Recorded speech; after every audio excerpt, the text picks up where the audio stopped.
Welcome to Thriving Rockstar with Alex Rake, and today I have Ray Hearne here from Haken. How you doing, Ray? Very good, thank you. Yeah, thanks for having me. Yeah, I've been looking forward to having you on the show and the other guys when they get a chance. Yeah, cool. Yeah. So, you guys just came off a leg of a tour, right? Yeah, it's been about just over a month now since we Mm-hmm. finished a big European run. Yeah. And even just before that, we were in Latin America as well. And we did the cruise to the edge as well, where I bumped into you once Mm-hmm. or twice. Um, and even before that, we were in North America in October, November time. Mm-hmm. I was there too. So it's been Mm-hmm. pretty full on for the last 6 months, I guess. Since basically as soon as the album was released, we were just touring almost non-stop. So now we're having a little bit of a break again before June. Mm. And what are you up to now during this break? I'm doing some writing, doing some teaching. Nothing hugely exciting. Doing lots of climbing. I mean, I've got a lot more free time when I'm not on tour because of the work Mm-hmm. that I used to do more in London. The touring has kind of got in the way of that a lot. Mm. Now I get a lot less work in London than I used to, and I'm not pushing the work in London as much as I used to because I tour. Well, because we seem to tour so relentlessly now. Mm. It's nice to kind of just have a bit more downtime when I'm away so that I can commit more fully to touring when we do have to tour. Sure. And what were you doing prior before you had a lot of touring? I was doing a lot more freelance work in London, a lot more tuba playing, just playing with orchestras, playing with chamber groups, and doing a lot more teaching than I am now. So I guess I've scaled things back a little bit so that I can, for the things that I do want to focus on, I can commit more time to those. And I think it's probably a better balance. I'm still trying to find the balance, but Mm-hmm. yeah, it's cool. I mean, it's a strange one when you're touring so hard and when you have like a whole schedule planned around the release of an album. You have to sort of kind of focus so much on it, and yeah, it's like when you come off tour, you kind of feel like you're a little bit what's the word, like in limbo or something like that. It's like, yeah, I am back home, but I can't quite settle until I'm back on tour again. It's like almost like tour is becoming reality, Yeah. Yeah. which is a bit bizarre. Yeah, yeah, and artists who do that a lot, I mean, you guys are always out on the road.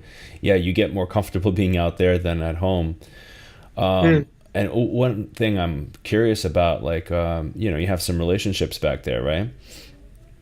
hmm And how you maintain those. I mean, I, I have been sort of in and out of a long-term relationship for Mm-hmm. quite a few years now, Mm-hmm.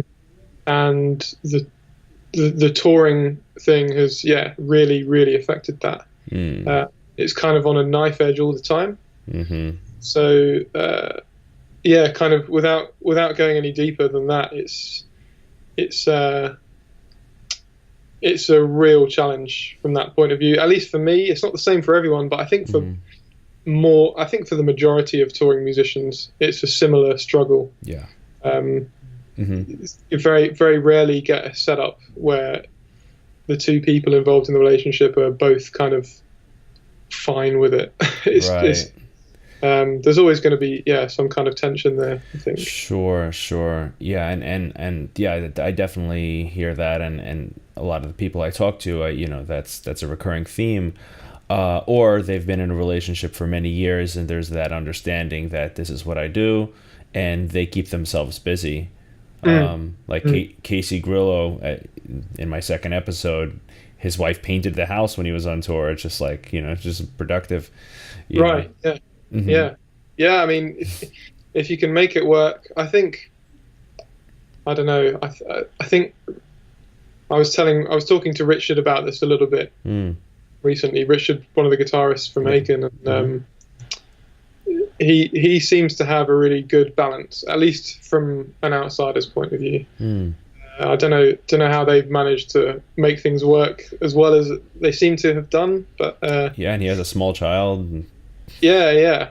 Hmm. I mean, yeah, they seem like things are really strong, and they've got a really good balance worked out. Hmm. So, Yeah. but I know he really struggles when he's away. Like Mm. he really wants to be with his family. Since he's had his kids, he's much more family oriented and much less keen on touring than he used to be, which is fair enough. Hmm.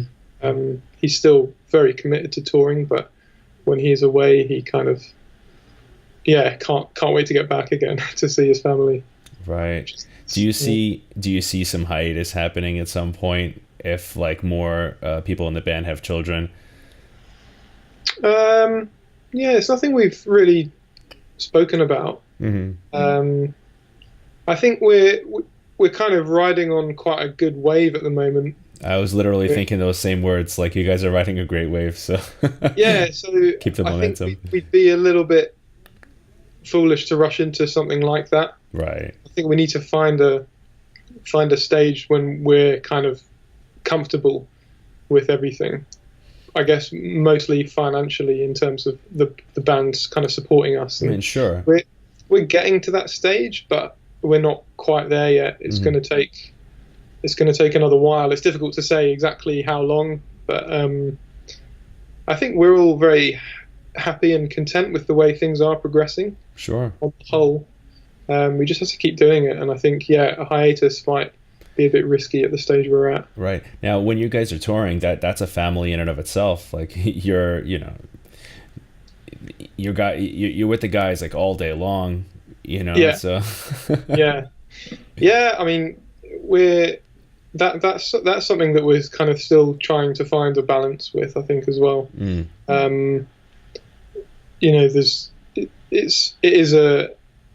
I think a lot of people use the analogy that when you're in a band, you're kind of married to the other people. Yeah. It's a little bit like a marriage. Hmm. It's a lot like a marriage. Yeah, I think just kind of trying to gently find out what people's limits are, and I think it's a tough one. How do you Still- guys still try to definitely- you guys Sorry? try to well, I'm sure you have times when you try to keep some space, right? I find it tough because I can be quite intense on a day-to-day basis. Mhm. I find it really difficult to switch off, and kind of in working hours I tend to just kind of be non-stop a lot of the day. Mhm. Kind of the moment we load into the venue, I just won't sort of be able to switch off or relax sometimes until like an hour before the show. Mm. There's been times when we've been on tour, and there'll be even occasions where there isn't any downtime until the show's over. Mhm. From the moment you load in until the moment you load out, it's like relentless. Yeah. So that's really difficult as well, and I think part of that is self-inflicted, Mm. partly because of just the way that my mind works. I suppose I'm a bit obsessive, but also we schedule in like lessons, and we do a VIP meet and greet event. So that if we're doing that every day, that can accumulate sort of 2 hours that would have otherwise been free to just chill out, get some food, go do some sightseeing, have a nap, anything that isn't related to work. But I think it's partly, again, what I was talking about earlier. Mhm. In terms of the kind of progress that we feel we're making, we kind of need to try and squeeze every little bit of potential out of every working day to try and make it more worthwhile. Yeah, you definitely need to. So there's a little bit of that.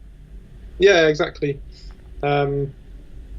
Ross is probably a good ambassador for keeping things a bit more chilled and relaxed. I think he's lucky in some ways in that he's the singer. Mm. So he if you compare a drummer to a singer, I've got to do all the setup, and it's quite a physical task, whereas singers have to kind of relax and have to take it easy when they're on tour because the voice is so important and so delicate. Right. That's right. But on top of that, he doesn't teach and he doesn't try and pack in anything extra in the day. When he does have time to relax and go and sightsee and chill, then he does it. And So do you sightsee on tour? If there's time. If I don't have a lesson, basically, I might have time. I think because of the nature of touring as well, we're mostly playing big cities, and sometimes it's difficult to really, I find, to motivate myself to want to go and check out a city, because once you've seen some of the, most of the best and biggest cities around, they all start to blend into one after a while, and sure, kind of think, oh, I'm in New York today. Right. I mean, obviously New York's incredible, and I've already seen a lot of it, I suppose, but I just think, it's just another big city now, sure. And I just want to get this really stressful show over with and then try and relax. I hear that. Well, listen, you have made it out for hot sauces. That's true. Yeah. Although I've been lucky, actually, in that I've been gifted a lot of hot sauces, and people are bringing hot sauces to me rather than me having to go and find them. That's convenient. So that's pretty awesome. And I'm really, really grateful for that. Although my hot sauce collection now is so big that I don't even know kind of where to start. There's so many sauces stacked away. you know that show Hot Ones? Yeah. Yeah. You could start a show like that. Yeah. I know. Yeah. I mean, I do follow that a little bit. I watched the Gordon Ramsay episode recently. Oh my gosh, that one's hilarious. That was great. Yeah. He totally folds. Yeah. I found it so funny how prepared he was, because he came with all these kind of antacids and weird medications that he just kept pulling out of the bag, just like a new product every time. Pepto-Bismol, everything. Yeah, he kind of knew exactly what to expect, and yet he was still completely fucked the whole time.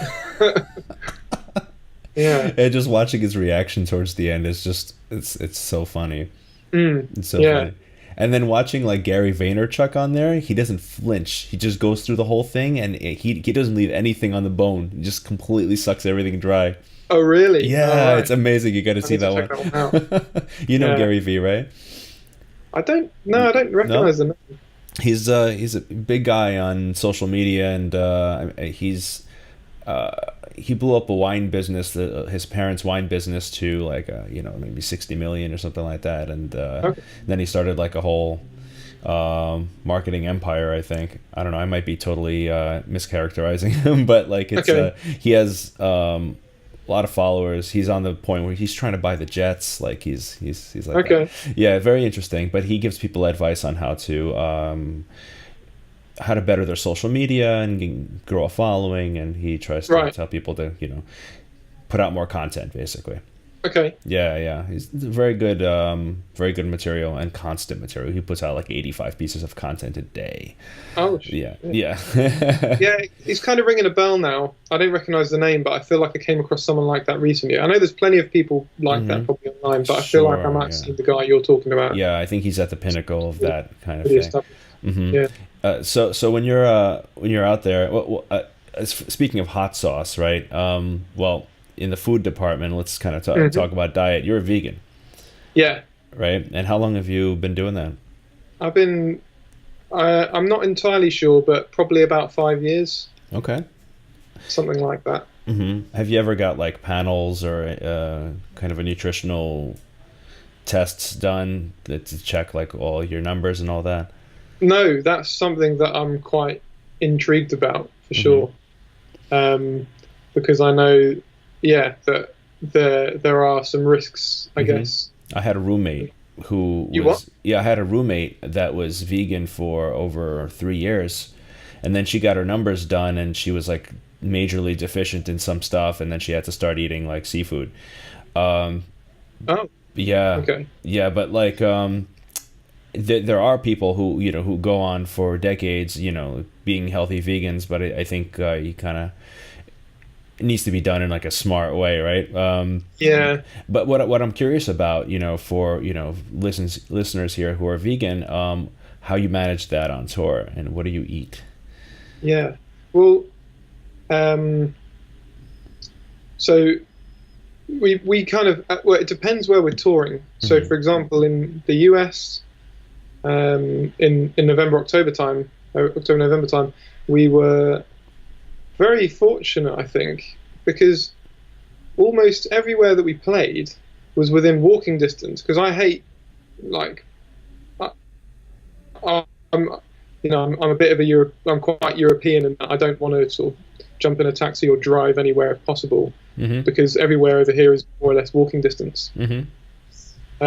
But we were lucky in that pretty much everywhere we played was walking distance from either a vegan place or a Mhm. place that had vegan options. Okay. Um, and yeah, I don't really. I'm trying to think. There might have been like one or two places where I struggled, Mhm. but pretty much every place, every area we were in, there was something to go and to get somewhere to go and eat. Even if it was just like generic falafel stuff. Okay. And what's your That go-to?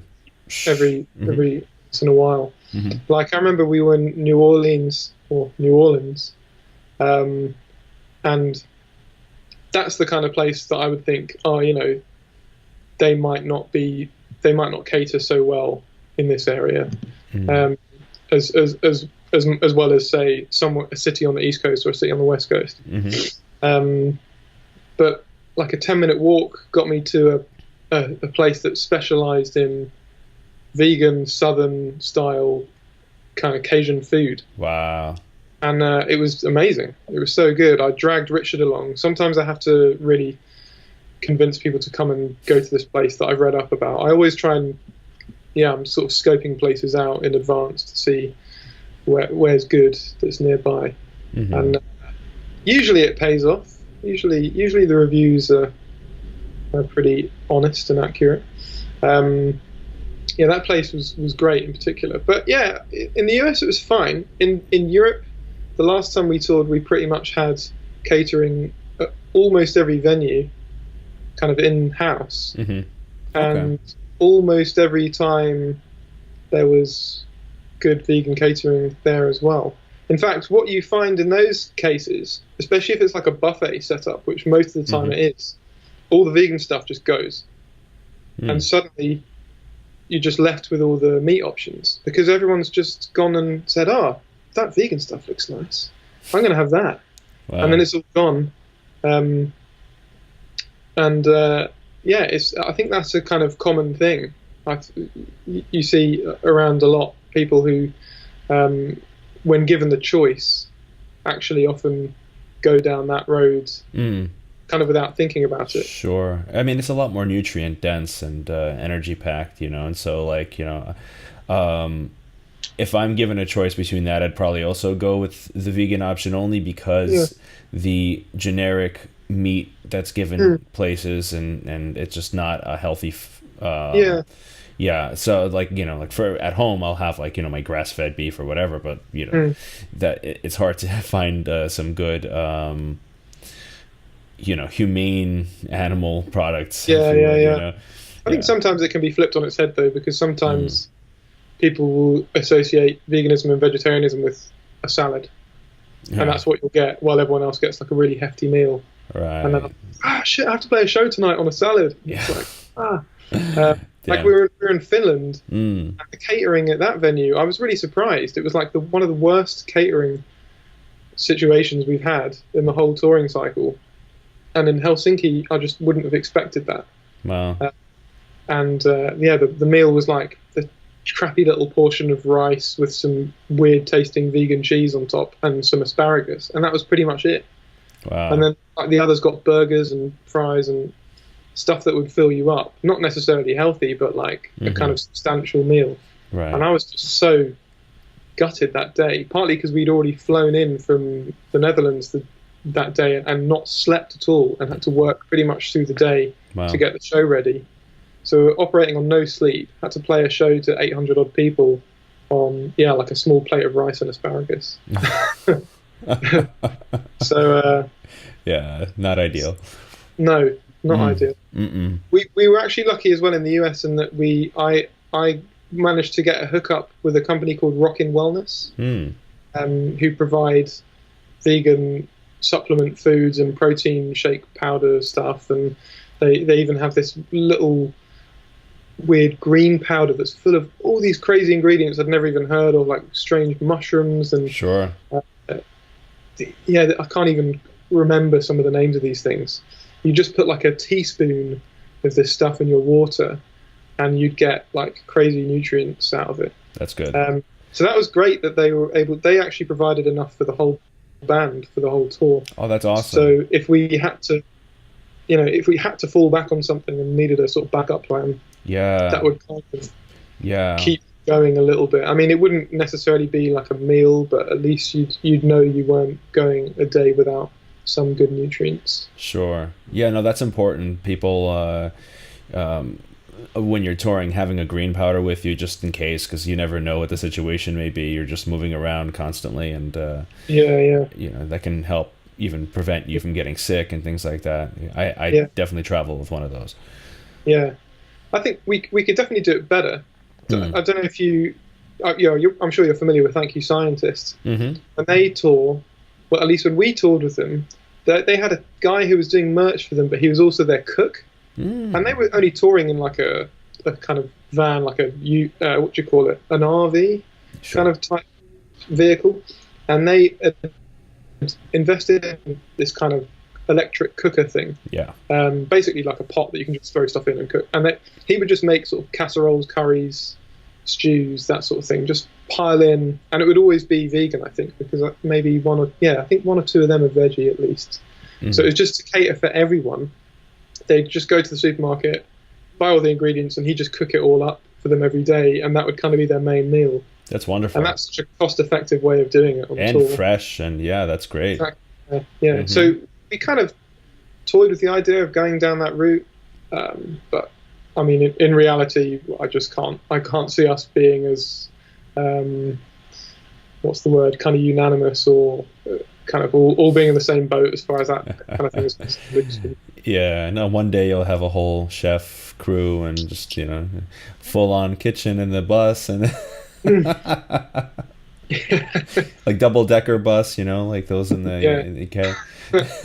Yeah, and I'm making it sound like Thank You Scientists had a really good setup, but it was super basic. But no, I can imagine. It was really work. I kind of was a bit jealous, to be honest. A couple of times they even offered us some of their food, and I tried some. It was great. Yeah. That's interesting. Yeah, but as far as the supplementation is concerned, at least with that, if you have that with you, you ensure that you get the nutrients in, and that you don't fall apart. Yeah.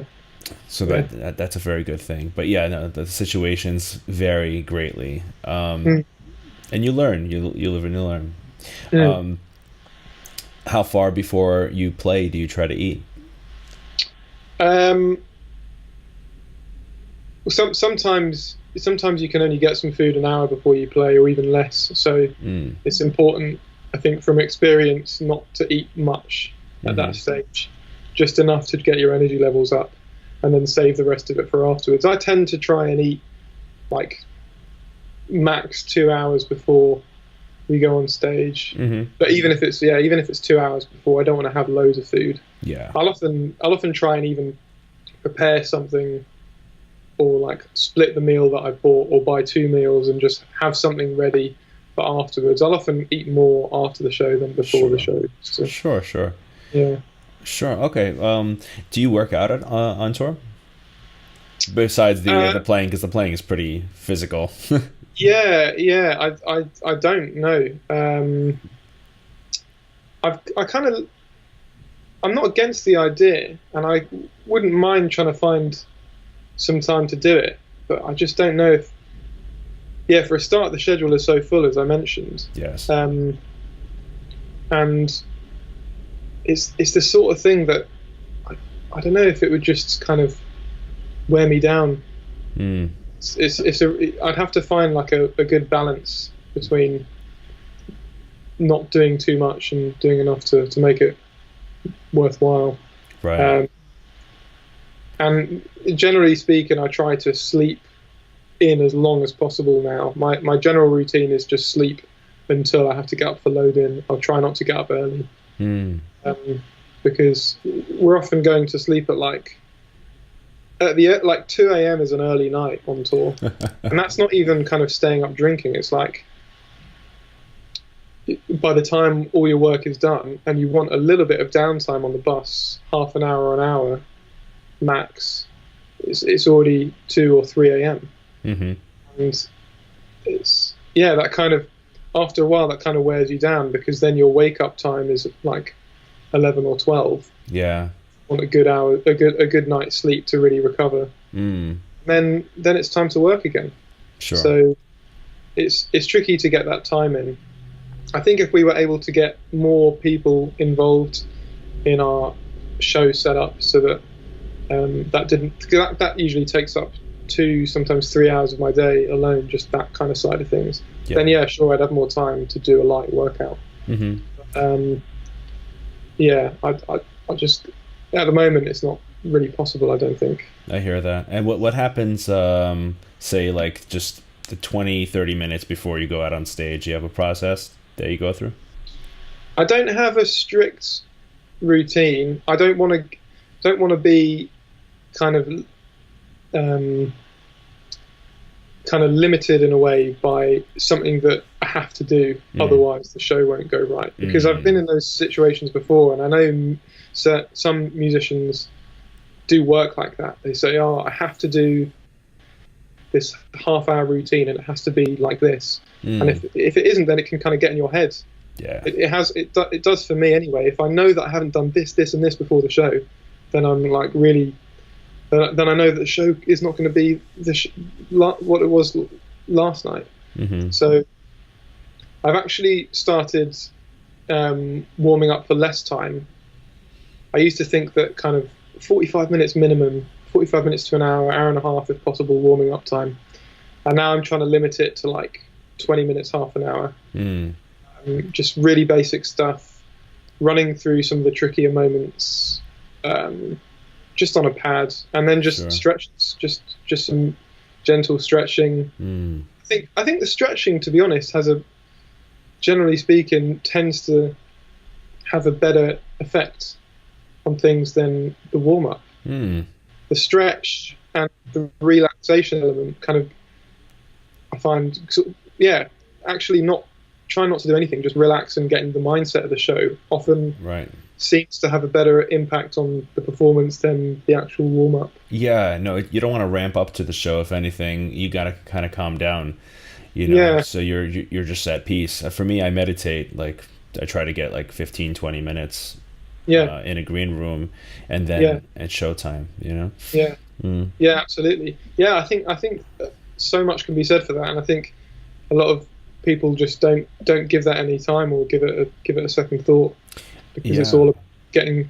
I mean, for me, the show that we've been doing since October starts with one of the most difficult songs in the set for me, and it's like straight away there's just nowhere to hide, just really difficult stuff to play and sing. Which one?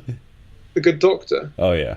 It might not necessarily appear it, because so much of it is quite straightforward and kind of easily, you can, okay, fine, it's just a straight beat that he's playing there, but actually loads of it for me is really technical, and there's also lots of electronics involved and singing, so that's actually a really tough one to just come straight on and play. So sometimes, being in that chilled mindset rather than sort of hyping yourself up, as you kind of said, kind of works better. I just finished a book called The Inner Game of Tennis. Oh yeah, you know the book, right? Well, that's a kind of, I haven't read it. I know lots of people who have.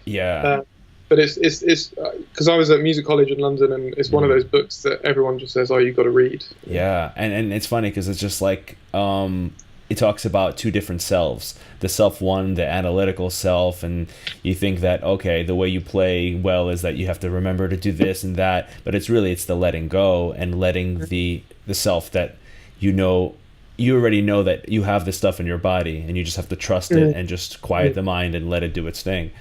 Yeah. And so there it is. Yeah. Yeah. Yeah. I really need to get round to reading it. I think I've always told myself that I'm generally pretty good at dealing with performance situations, and that was one of those books that was always suggested to people who I was studying with who really struggled being on stage. and just lack that consistency and that. But I've generally always felt really comfortable on stage. Sure. But even so, it's still going to be a benefit to read something like that, and I need to get around to it. One of my biggest takeaways from the book was, instead of, like, you can't really calm the mind per se, you can focus the mind, and when that conscious mind is focused, then the mind too, or self too, as the book proclaims it's free to do what it's meant to do, just without any resistance. So basically, he talks about, like, in tennis, following the stitching of the ball as it flies, just so you're focused on it the whole time, Right. And so looking at the rim of the drum, or I don't know, some kind of thing, something like that, Yeah, that's something that I tell people who often ask me about the parts that I play, if they're trying to learn them, and they say, "Oh, have you got any tips for, like, memorizing this?" And I try to encourage them to focus in on a small detail, like picturing, or just focusing in on one of the drums, or just kind of picking out a shape in the pattern you're playing, or just a melodic element to something that you're playing, and just trying to focus in on that specifically, and kind of let the part work itself out around that almost. Mm-hmm. Sometimes that's more helpful than thinking about the order of notes, which can often set you back a bit more and take more time. I think thinking about the order of notes, or even thinking about the, what's to come, or even if there was some miss of something, what are people thinking, that line of thought is very problematic, and it leads bad places. I think if we just focus on what's right in front of us, presence, then we're fine, and we're relaxed, and we can just move on. So that man, never ending kind of workload and pursuit, I think. I mean, I'm sure you're the same, but anytime I come off stage, there's always something that needs fixing, needs to be done, needs to be addressed next time. There's always something broken. Never a perfect. There's always something. And then when you think like everything works out perfect, then some time through the show something breaks, Yeah. We've had, like, bass amps explode. We've had all kinds of shit happen on stage. No way. Yeah. No, we've had our fair share as well. Well, it just keeps you on the edge. Just keeps you alert. Yeah, for sure.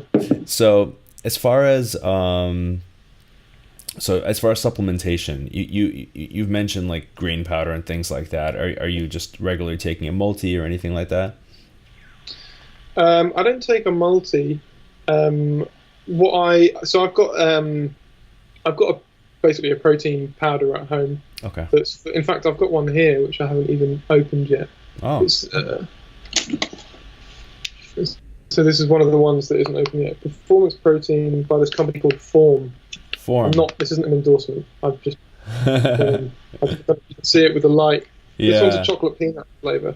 And it's got nothing to do with kind of going for a workout and then smashing a protein shake.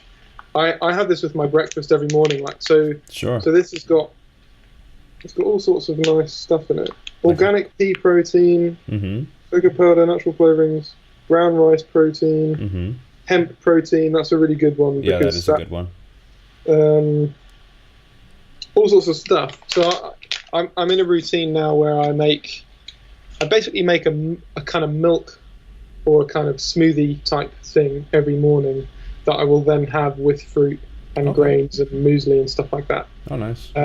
So I'll usually mix some. I've got a vanilla one open at the moment. That's what I'm putting in this kind of milk that I make every day. So it'll be kind of that. It'll be some hemp seeds and chia seeds and, like, ground up pumpkin seeds and all sorts of other seeds and nuts. Just, like, chucking it all in. I'm not measuring the kind of nutrients that I'm getting. Just kind of assuming that all the stuff is pretty good, and sure. I'm sure if I mix it all together, it's all going to be fine.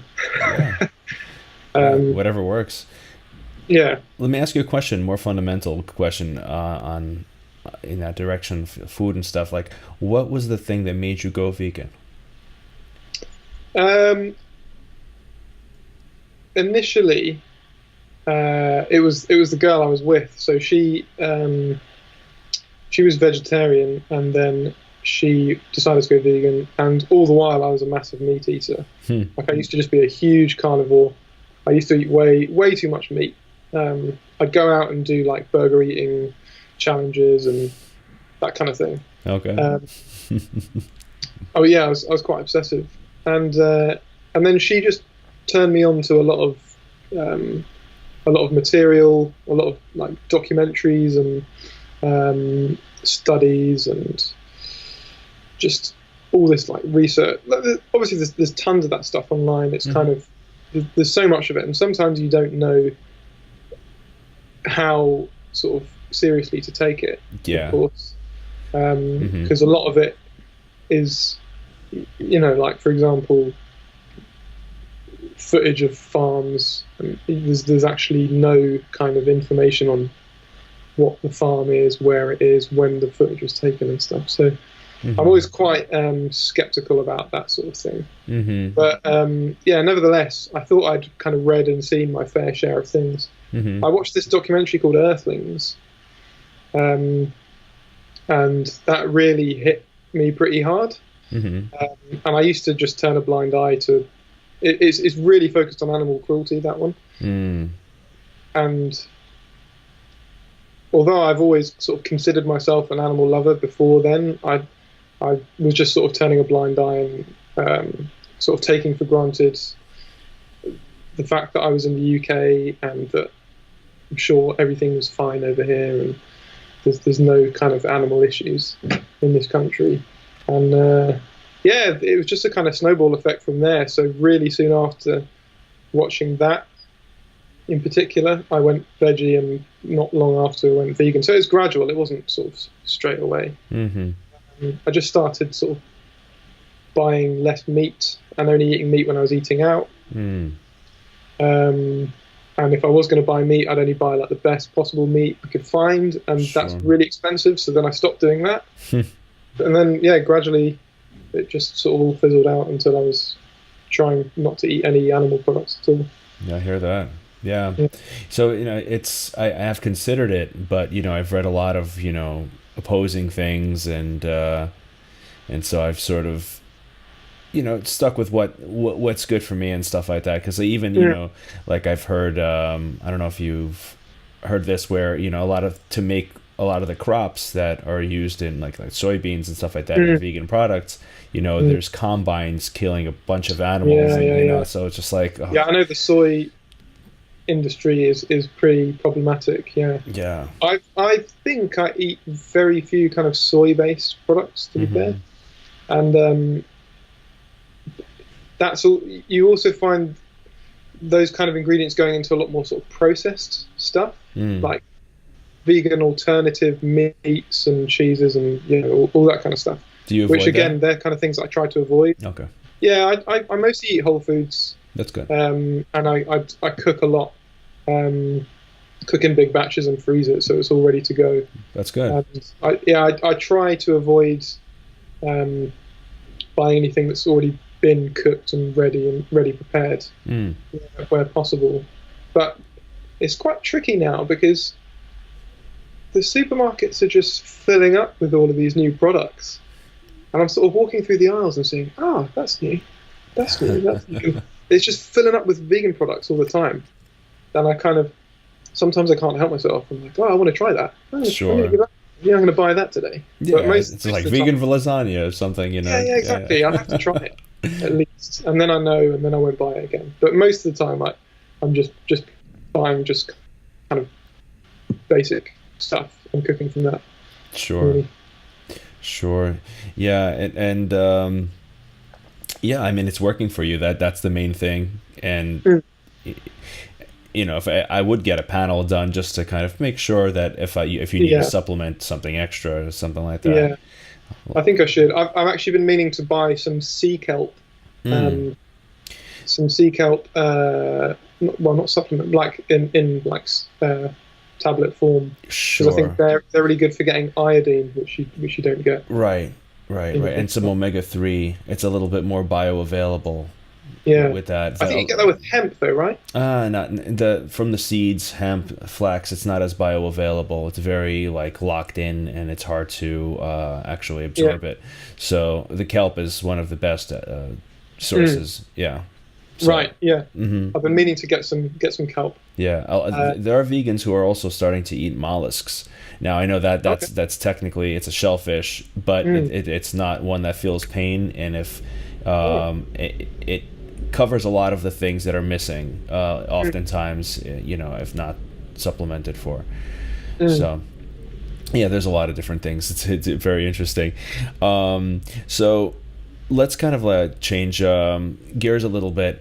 Um, so when you're on tour, you're pretty swamped. But when you're at home, how do you like manage your time? If there's any kind Um, of particular thing. so yeah, I don't really have much of a routine, which I don't think is necessarily a good thing, but also maybe not such a bad thing. But um, I'm trying to kind of get a bit more of a routine this month. Although it's all going to go down the drain come June because we're going to be touring again until Sure. kind of more or less until the second week of July, I think. Mm-hmm. But because as I mentioned earlier, I'm doing a lot of climbing at the moment, so that's kind Yeah, of yeah. Tell me about that. So like that's what you're kind of doing to stay active. yeah. It's been something that I've been doing for maybe 3 years, something like Mm-hmm. that. Again, it's difficult to keep up regularly because I'm away a lot. But when I am back, I will try and go maybe about 3 times a week if I can. Mm. And that, I mean, in the early days, it started off okay. I was going 3 or 4 times a week. Mm-hmm. I was doing kind of easy level stuff. Now that I'm doing quite challenging stuff, I'm finding that it's starting to wear me down a lot more easily. Mm. And I'm getting just dead arms and just pump all the time. Mm-hmm. So I have to try and kind of yeah, I'm trying to find a better balance and routine with that as well. But yeah, that's something that I'm loving, partly because I've got a kind of small circle of friends who are all really into it as well. So we're just kind of pushing ourselves to go as often as possible and make sure we're kind of all there. And I'm fortunate as well because I'm about 20 minutes from basically 3 different climbing centres. Mm. Um, Do you only do it at these centers, or do you do this in nature as well, or? yeah, no, there aren't really any places that nearby me, to be honest. I know there's.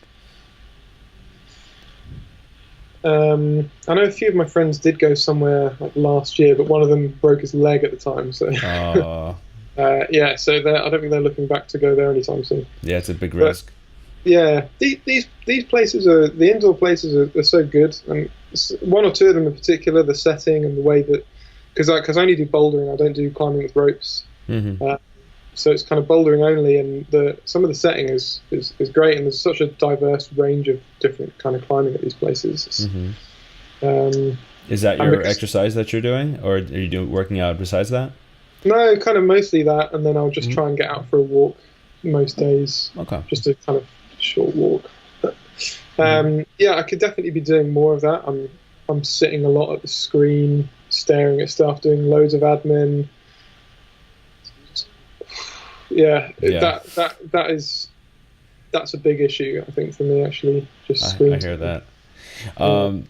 So let me ask you, as far as like, you don't really meditate, right? You don't have a mindfulness practice, do you? No, I used to do yoga every day for like almost a year, at least half a year. Hmm. That was kind of the closest I came to that. I know it's not technically the same, It includes it. but it's kind of in that realm. Mm-hmm. And I've been kind of, I keep telling myself I want to get back into that routine, Mm-hmm. and I still haven't done it. Hey, listen, Yeah. it'll come around. Right now, you're sort of like trying to cool down from the tour and get back on tour. You're on the road a lot these days, so finding a balance. Who do you keep up with when you're on tour, as far as relationships are concerned? Oh, that's really tricky. Yeah, everything just kind of I find that everything gets kind of just left behind and put to one side when I'm away. Hmm. And I find that, yeah, like with this, for example, you emailed me once or twice, and I just didn't even get round to it because Right. it's difficult to kind of find the time for a start, but also be in that mindset to think of doing something normal or kind of more kind of not tour related. Touring is just so Consuming. yeah, so involved, Uh-huh. and I think I'm getting better at switching off from it when I'm there. But yeah, in terms of keeping up with things at home, I'm still really not very good at, to be honest. Do you get any flack from people for that or no? Yeah, definitely. Yeah, it's but yeah, mostly with this kind of long term relationships that I have been in. Hmm. That's the main one. The rest, kind of my family and friends, are otherwise are all very understanding and don't kind of hound me really. Um, they just leave me to it and know that that's just kind of Sure. how it is. But Sure. Are you do you have siblings? I've got two sisters. Yeah. Okay. Is that are those that you keep in touch with, or they're just out on their own somewhere? Yeah. Well, I currently live with one of my sisters actually. Okay. She's a doctor, so she's kind of she's still in the process of training, so her hours are kind of always different as well. Mm. So she probably kind of partly understands things from that point of view. But my other sister's just had a baby actually last year, so Oh wow. um, yeah. So, but I don't. Yeah, I've been seeing a lot more of her now since she's had a baby. But Sure. we were never that close before then. Actually. Right. Well, now you're Uncle Ray. Yeah, the baby's brought the family closer together, Yeah. which is kind of nice. Yeah, babies tend to do that. Yeah. That's Yeah. cool. Growing up, how was your parents in support of like you playing drums and things like that? They couldn't have really been more supportive than they were. I don't think. Mm. Aside from like the, yeah, I mean they couldn't have done any more other than basically build me a like a practice studio of some kind that I could play to my heart's content. I've always been I was playing in the house as a kid, and that's the main thing that I'm kind of struggling with now is that I don't have a place really where I can practice. I was renting a place for about 6 months last year, and I've had to stop doing that. But yeah, in terms of as a kid growing up and playing and practicing, and they would just kind of say yes to most things that I wanted to do and just let me do it. That's And good. They're supportive. yeah, they were Hmm. great. Um, Hmm.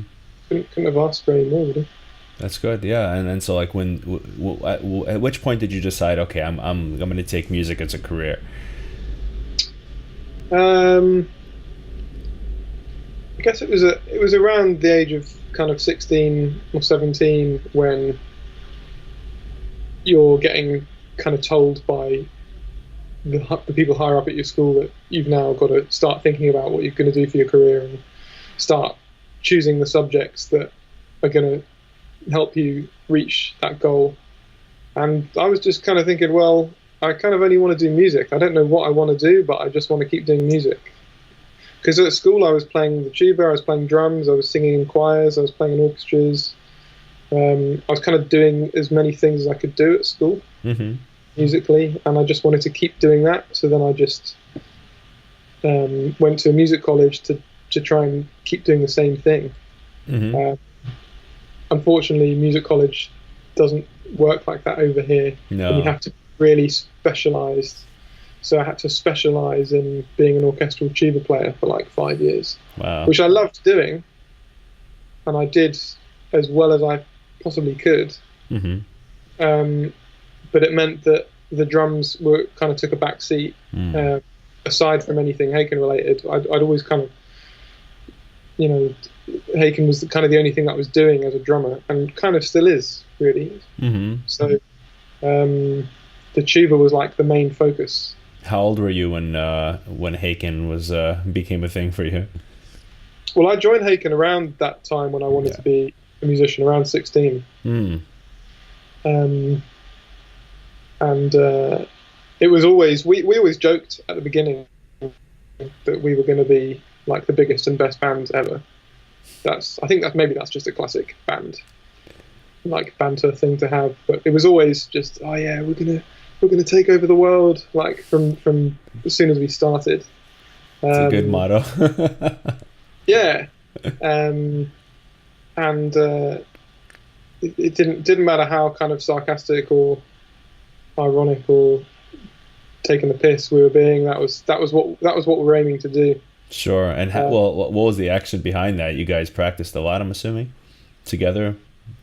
Yeah, we used to meet up once a week to write and play together. It was great because I was only 16, and my best mate, who was also in the band at the time, Pete Jones, the keyboard player, he's a little bit younger than me, but we were in the same year at school, and we used to play in bands all the time at school. But suddenly we were playing with these two guys who were like a lot older than us and kind of just finished uni, so they were like 21 or something. Mm-hmm. So it's quite a big age gap when you're at that age, playing with people that much older, and who was ridiculously good at playing their instruments. And I think we all sort of really pushed ourselves at that time, and we're all just really excited that we got to play together, because I think it's just so unusual, really, to find like-minded people who all want to sort of pursue the same thing and all like the same kind of music. You just rarely get that. Sure. And that was a kind of a really magic time, I suppose. And then slowly but surely we accumulated more people and a couple of lineup changes and whatever, but it's kind of always been this band of 6 people who are just trying to push each other to the limit, I suppose. Yeah. No, it's and you know, I discovered you guys. It's funny. I discovered you guys at Progressive Nation at Sea. The and I feel like I should have known what was happening there, but it was funny because not knowing who you guys were yet, I have a video actually. It was like Prog Nation at Sea leaked or something like that on the Infinite Spectrum YouTube, where it's like a 17-minute video. It's like kind of like a recap of that. We just went there. We were almost gonna play there, but like it just didn't quite work out last minute. So like we just had cheaper tickets. We got to hang out, and you guys were playing the pool stage. Yeah, that was fun. Yeah, and I was like, whoa, who are these guys? They're awesome, right? And you guys had a huge crowd in front of you. And then the next thing that was going to happen is like at the end, at the lounge on top, there was like a trivia or something that was next, right? Yeah, and so we were going to stick around to watch that, but we heard about that. And we went there, and like there was like Portnoy and all the people just like just standing in circles without any of the crowds. That was a great marketing opportunity. But that was my first memory of you guys. Oh yeah. So yeah, you guys have come a long way since then. So let's talk about more of kind of the business side of stuff, the social media and all that. And so when did you start to teach drums at this point? When did I start to teach drums? Yeah. When did I start? I guess I started kind of while I was at music college. Mm-hmm. So I guess like in 2010, 2011, I started just teaching sort of random kids around London. I had a teaching profile. Online that people would just sign up for. Just kind of dotted around the place, just going to the house and teaching for an hour. But then for the last few years, I've had a job at a school in South London that I was lucky enough to get because one of my best mates from school is the head of music there, so he hooked me up with that. So that was really handy because I've got about 15 or 16 kids there that I teach. Yeah, that's. I mean, that's kind of as almost as much teaching as I do now. It's just kind of about a day, usually a week at that school, and then a few other people around the place, just sort of going to their house. One thing I took interest with is like, the other guys were teaching on tour, and then you started to teach on tour as well. Mm. This past tour, right? Well, I've been teaching on tour for a few tours now. Mm-hmm. And maybe I was a bit more hesitant than the others just because of, as in at the start, just because of the, I wasn't sure if people would be up for just coming and hitting a pad. Right. Because there's no drum kit that we can play on tour, unfortunately. Right. But it's been great. I've had loads of people, loads of interest. This last European tour was a little bit quiet in terms of lessons, but otherwise, every tour we've done, I've pretty much filled out with students. Mm. And when do you put them? Like, is it after load in, before sound check? Or? So it usually ends up being around 4 or 5 in the day, which is usually kind of, sometimes it's just after sound check and kind of before the VIP event, in that kind of hour break. It's usually around then. And yeah, I mean, we cover a whole range of different things, and it's every lesson ends up being different. I mean, I teach, I've taught a dad brought his young kid along to have his first ever drum lesson. Wow. Once, and then I've had people who are in sort of professional working bands already who need a lesson and need to they want to either brush up on their technique or get some tips and hints on certain things that they've been after. So yeah, it's always a different kind of experience, and it's fun. It's kind of usually worth sacrificing that 3 hour I could have had. Yeah. It usually ends up being quite a nice hour. It's fulfilling, isn't it? Yeah. Yeah, I tend to get a bit of a buzz out of it. Yeah. Sometimes I think, oh God, I really, really need this downtime now. And like, for example, we were in Israel. Tel Aviv was the last show we did on the tour, and again, we'd flown in on basically no sleep, and we had about 3 hours to kill before we had to head to the venue. So everyone went and chilled in the hotel room for 3 hours, and I taught 3 lessons back to back in the hotel lobby. And I was just like, oh shit, I really shouldn't have done this. And then every lesson just got bigger and better, and by the end of it, I was like so high on teaching. That's awesome. Like, yeah. I'm so ready to go and load in now. Yeah, I have a few students later on. So at this point, I just do you ever prepare in advance for a lesson, or you just kind of like you just wait for what comes and then you Sometimes I ask them what they want to get out of the lesson in advance. Usually, sometimes I'll just say, look, just have a think, let me know what you want to cover, and they'll say, oh yeah, cool, I'll have a think. And sometimes they'll let me know before I even ask them. They'll say, I really want to cover this, this, this, and this. And then I'll say, okay, we might have time for this and this, maybe not this and this. So let's prioritize. And then there's obviously like a handful of common things that come up almost every lesson as well. So in some ways, I've taught much of the same thing many times to lots of different people. So what's the most common thing? What's this recurring theme of what people need to get? So I guess because of the nature of the music, people always want to know my approach to odd time. And they like to use the word polyrhythm. Say, oh, tell me about polyrhythms, and then I'll just say, I mean, I can show you this and this. I'm not a polyrhythm expert per se. I just kind of play in a band that plays loads of crazy time signatures, and I try to either embellish that with even more craziness or kind of simplify it out to make it headbangable. Right. It's kind of usually one thing or the other. And I just kind of explain the process that I often go through to kind of explore those areas with them. You hit an And interesting point there, the headbangable. yeah, 'Cause exactly. Yeah, when you play very technical stuff, you have to remember it's like, wait, we're playing metal. You should be able to do this at least some yeah, of the time, exactly. right? Yeah, I don't necessarily want people standing there going 1, 2, 3, 4, 5, 6, 7, 8, 9, 10, 11, 1, 2, 3. Yeah. I kind of, I want them to just kind of enjoy and rock out a lot Yeah. of the time, and Hmm.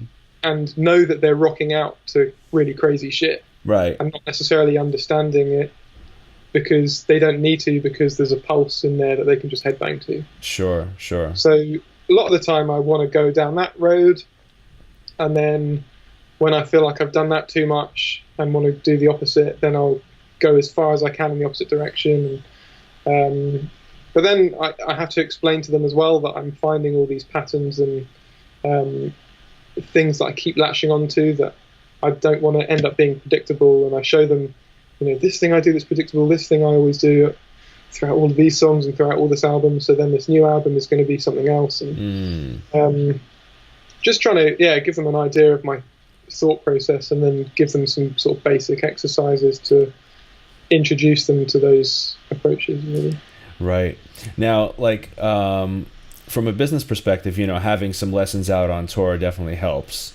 That's some money in your pocket. And, and you also have, that's active income, right? But as far as the passive side, you have like a tab thing that you released, right? Yeah, well, I've got books for Vector and Affinity. Yeah. Which took really, really long to finish. And they're unfortunately, there's still actually a couple of tiny little typos in the prints that I still need to get fixed in the next batch.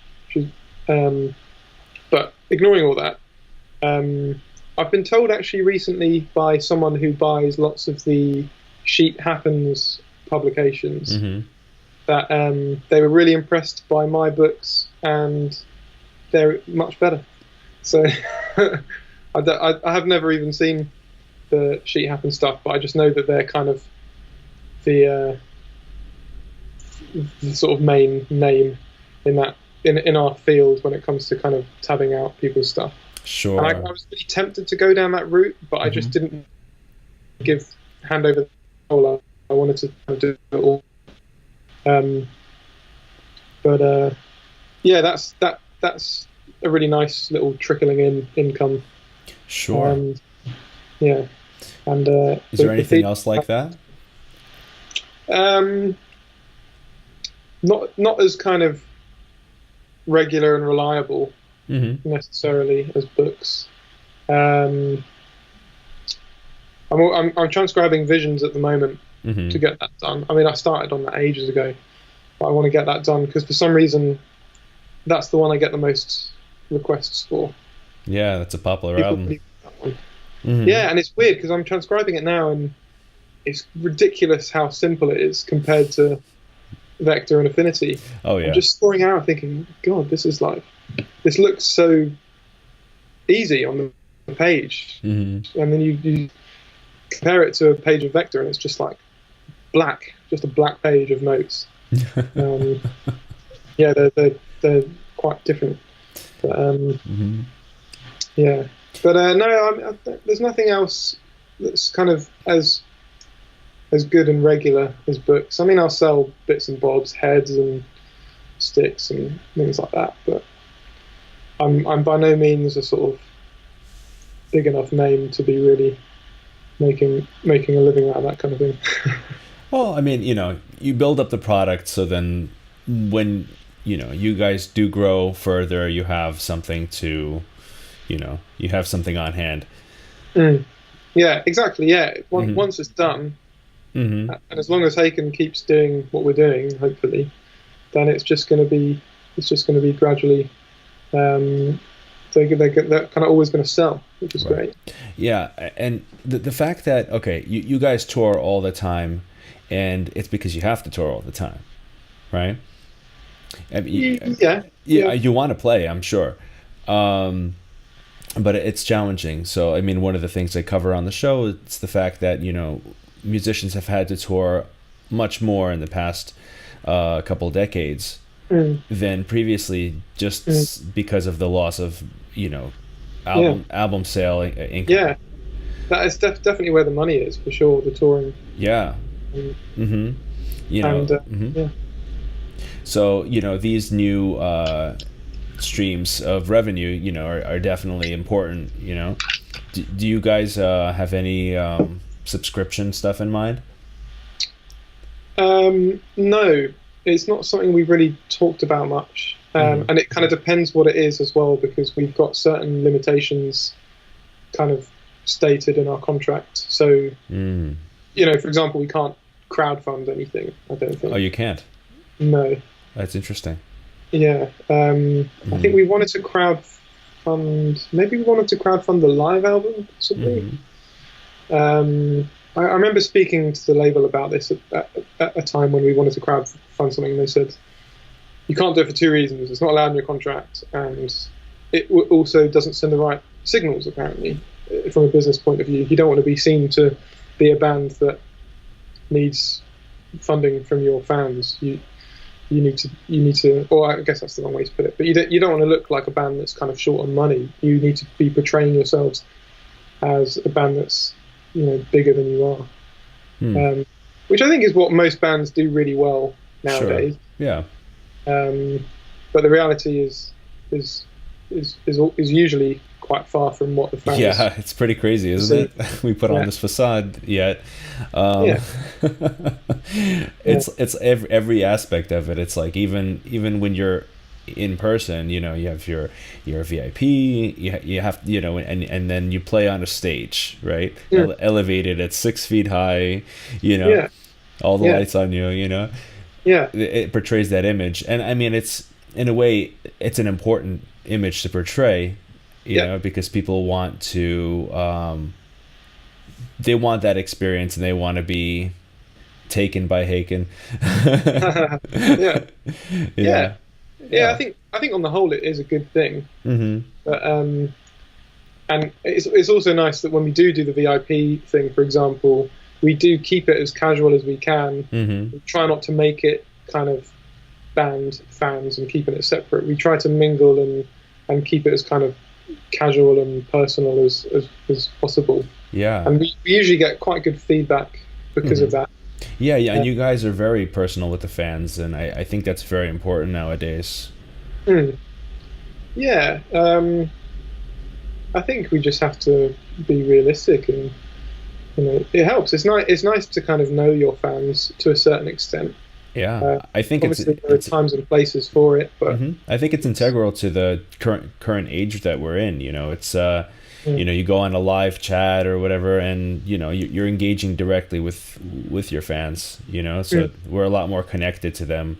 That's the positive of the current age. You know, if we've lost something like selling music, for example, for income, what we've gained is a deep connection to our fans, and of course, through that you can release things for them and give them direct value, like your tap-up. Yeah, exactly. Mm-hmm. Yeah, and the same can be said for the books that I'm selling. For example, I'm doing it all just one-on-one with anyone who wants to buy the book. It's all just messages. There's no kind of website set up or kind of process that kind of eliminates any kind of contact. It's all just like, okay, message me, and then we chat, and then they it will turn into a conversation. It won't just be, give me my money, okay, bye. It's always just like, okay, what would you like, and what, and then they'll ask me questions about it, and I'll say, if you need any help with it, then just feel free to shoot me a message, and keep in touch. Let me know how you get on with the book. Sure. It's a bit more personal. It's great to keep it personal and that like engaged with your fans while you can. Because there comes a time when, say you're like Dwayne Johnson, you just have so much engagement with fans, and that there comes a time where you can't fulfill everyone's, needs like that on that level. It's tricky. But while you can, you should. Why not? Yeah. Keep doing it for sure. Mm-hmm. Yeah. Surely. So, do you have an ultimate or like long-term goal for your career? Well, I guess for a start, I would like to be at a stage with Haken where it is something that I can live on and not worry too much about having to sort of be getting gigs elsewhere and teaching. And obviously I still want to teach, but I don't want to have to rely on teaching as a form of income. Like, it would be nice to be at a stage where, like, many of the teachers who have taught me, for example, they'll just take an hour out and they'll say, that's fine, don't worry about the money, because clearly the money's not an issue to them, and they want to teach. And I kind of almost want to be at that stage where I'm more relaxed about it, and I don't feel so hard up. But so yeah, that for a start, and that's always been the goal, as I kind of mentioned earlier with Haken, for it to be a thing where it is just kind of just supporting us. Sure. And you guys are going upstream with the style of music that you play. Yeah, but ultimately, I don't want, at the same time, I don't want Haken to be the only thing that I'm about, and I'm already kind of at really, really early stages of starting off one or two other little things. Like, no big hopes for these other little things. They're purely to kind of diversify me as a creative person, because I'm kind of stuck in this one machine at the moment. Sure. Which, although our music is diverse enough as it is, and we can kind of do what we want with it, there are still limitations within the band that we've built now. And what exactly would you be interested in exploring more of?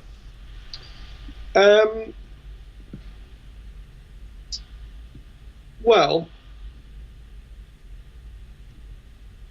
I kind of want to start writing more music that's less kind of less meticulous and less kind of overly composed and overly thought out. I want to start getting more into that that mindset of just sort of creating for the sake of it, rather than thinking so much about the end goal. More of a jazz mindset. Sorry, yeah. Because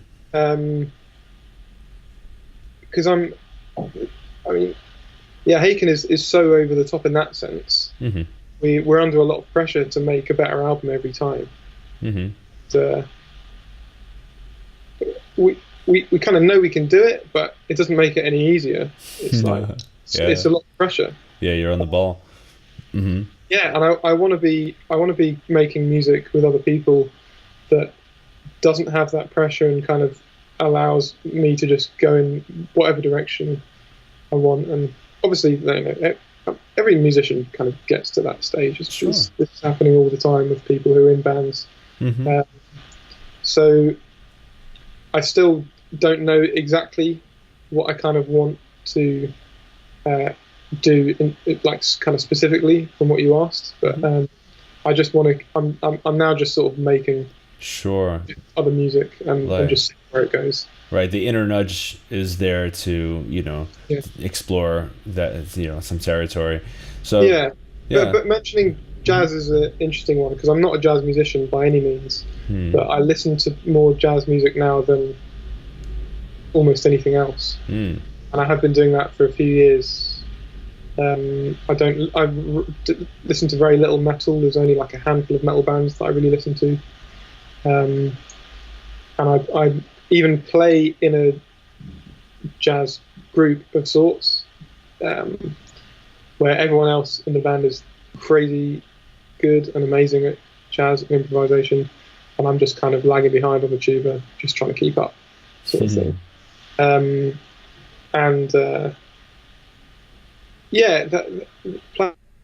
Playing with those sorts of people, and I've kind of been doing that band on and off for a few years. Just every time it just makes me think, shit, I really, really want to access this side of myself. How about tuba? Yeah, especially on the tuba. On the drums, I'm much more comfortable improvising, but I wouldn't say I'm a great improviser at the same time. But I'm still happy to improvise. Mm-hmm. Whereas on the tuba, I'm even less of a good improviser because I'm so used to being trained, restrained right? by Mm-hmm. the classical side of things, which I kind of resent, and it's not nice. The classical world is really limited in that sense. There are great classical improvisers out there, but it's like a tiny niche thing nowadays. Yeah, sure. But classical improvisers are trying to get other classical musicians into it, and most people are like, nah. Right. Yeah, it's a different mindset. Yeah. It's a different mindset. There are places in classical music where that occurs, but it's few and far in between. Yeah. So yeah, no, I totally hear that. What would be one message for all musicians that you would give? All musicians. I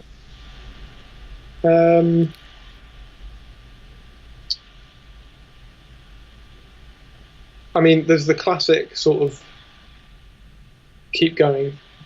That you're almost certainly going to run into some pretty horrendous down periods that are going to make you really question what you're doing, because music is, for most people, a very, very difficult career, I think.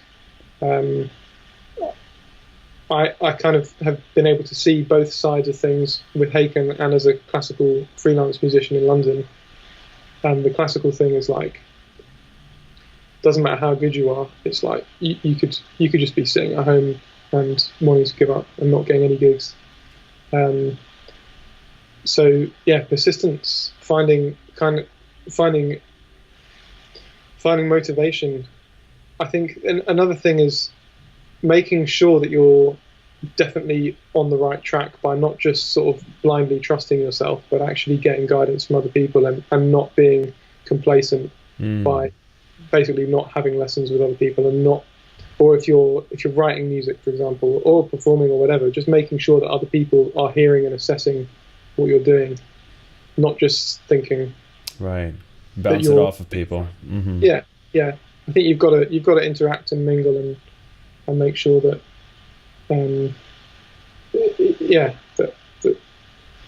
you're being kind of